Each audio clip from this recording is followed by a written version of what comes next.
Mi nombre es Carlos Mendoza y durante los últimos 14 años he trabajado como auditor corporativo especializado en detección de fraudes financieros.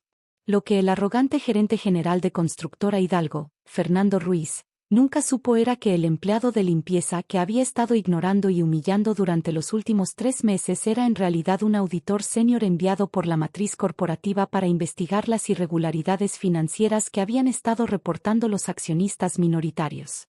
Todo comenzó cuando la Junta Directiva de Grupo Industrial México recibió múltiples denuncias anónimas sobre posibles desvíos de fondos en la sucursal de Guadalajara.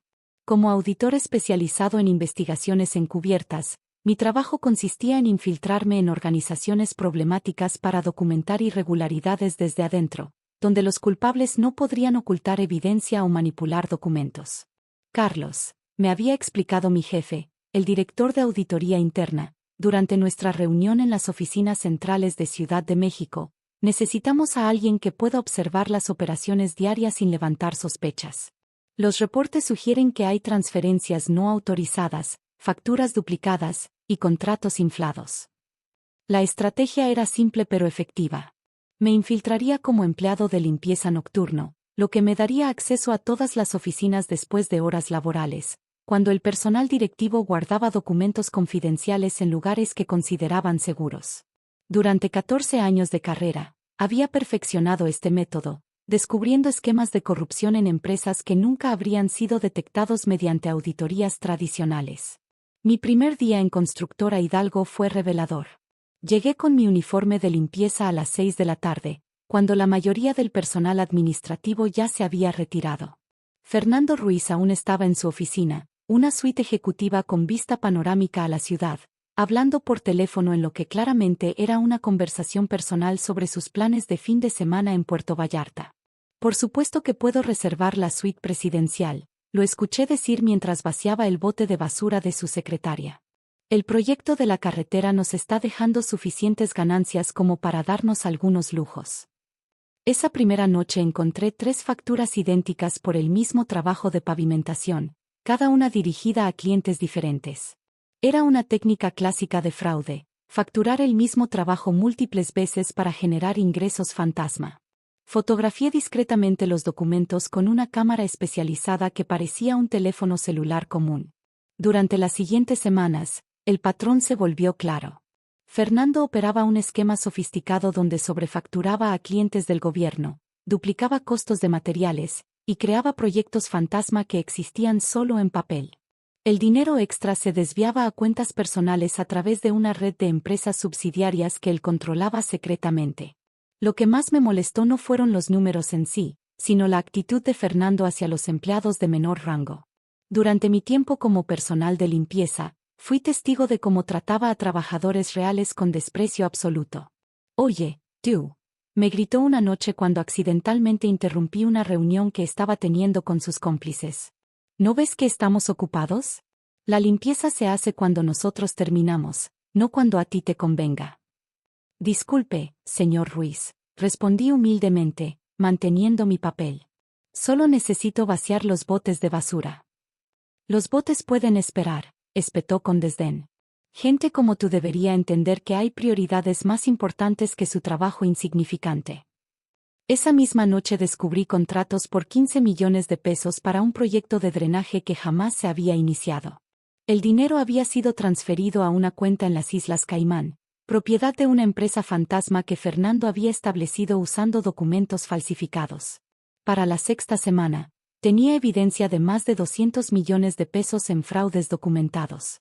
Facturas falsificadas, contratos inexistentes, transferencias no autorizadas, y una red compleja de lavado de dinero que involucraba al menos 12 cuentas bancarias en 3 países diferentes. Fernando había establecido un patrón predecible.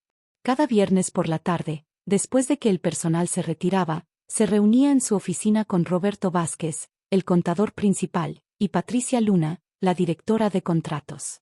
Durante estas reuniones coordinaban los siguientes movimientos financieros fraudulentos, creyendo que estaban completamente solos.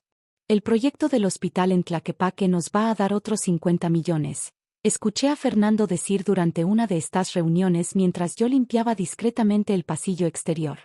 Roberto, Necesito que prepares las facturas duplicadas como siempre. ¿Y si alguien se da cuenta? Preguntó Roberto, claramente nervioso. ¿Quién va a darse cuenta?, rió Fernando.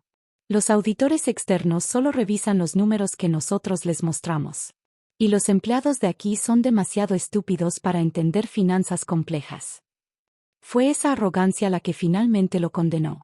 Fernando había llegado a sentirse tan seguro que comenzó a documentar sus propios crímenes, guardando registros detallados de todas las transacciones fraudulentas en una computadora en su oficina privada, protegida solo por una contraseña que pude descifrar fácilmente observando sus dedos cuando la tecleaba. La confrontación final llegó durante la junta mensual de evaluación de rendimiento. Como parte de mi investigación, había solicitado permiso para asistir como observador, usando la excusa de que el personal de limpieza necesitaba entender mejor los horarios corporativos para mejorar su eficiencia.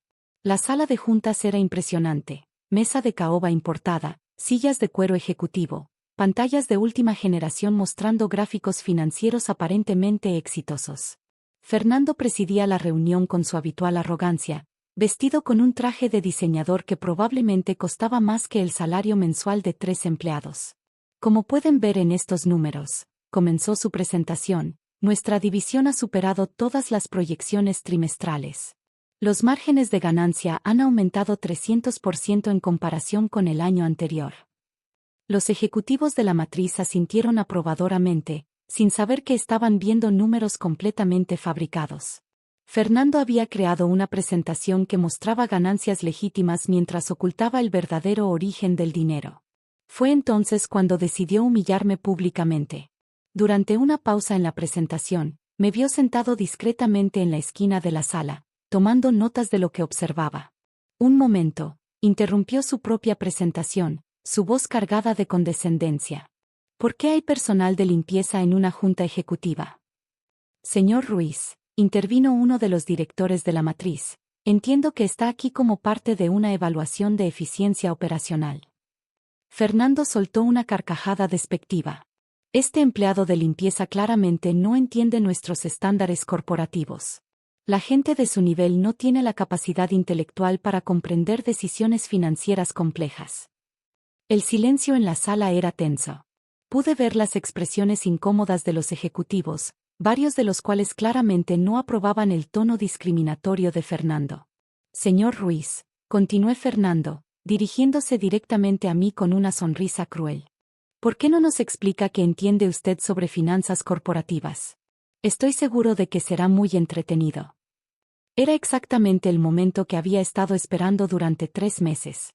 Me levanté calmadamente de mi silla, abrí el portafolio que había estado ocultando bajo mi uniforme de limpieza, y saqué mi credencial oficial. Como auditor corporativo senior, anuncié con voz profesional y clara, he documentado todas sus violaciones. El color abandonó completamente el rostro de Fernando.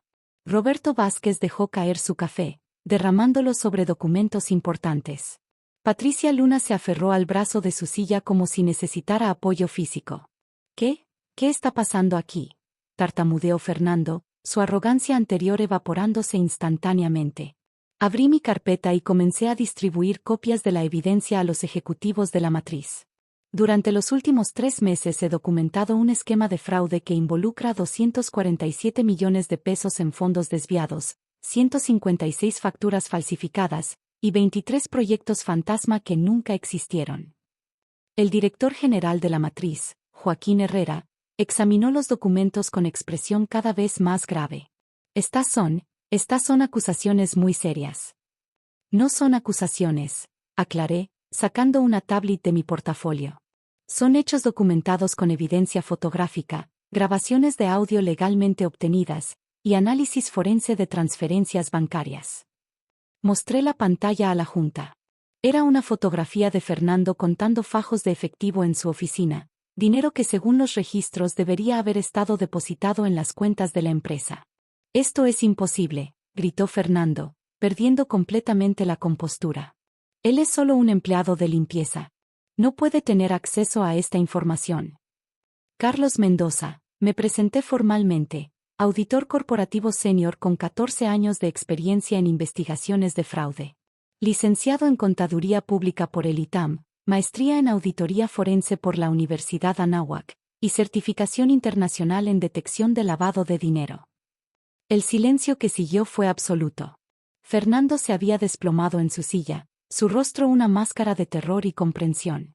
Los 50 millones del proyecto del hospital, continué, fueron transferidos ayer a una cuenta en las Islas Caimán. La transferencia se hizo desde la computadora de su oficina usando su contraseña personal, Fernando 2024 almohadilla. ¿Cómo? Comenzó, pero se detuvo al darse cuenta de que estaba confesando. Las reuniones de los viernes por la tarde, añadí, donde usted, Roberto y Patricia planean las siguientes fases del fraude. Tengo grabaciones de audio de las últimas 8 semanas. Roberto Vázquez comenzó a llorar.